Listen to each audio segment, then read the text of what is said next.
Hi viewers, చూడండి మా ఇంట్లో దాసాని చెట్టుకు కాయలు కాసాయి. మనం మామూలుగా పూలు పూయడము అవే చూస్తుంటాము, కానీ మా చెట్టుకు కాయ కాసింది. అదేందో అని చూసి కోస్తున్నాను. చూడండి, ఇప్పుడు ఒలుస్తున్నాను. దాంట్లో విత్తనాలు ఎలా ఉన్నాయో చూద్దాము. చూడండి, అచ్చం మన బెండ చెట్టు బెండకాయ విత్తనాలు లాగా ఉన్నాయి. ఇవన్నీ ఒలిచి చూద్దాము.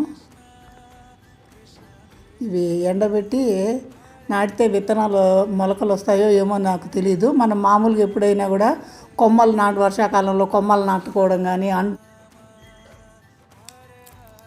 ఇది ఇంతవరకు నేను కూడా ఎక్కడా చూడలేదు, ఎవరు చెప్పడం కూడా నేను వినలేదు.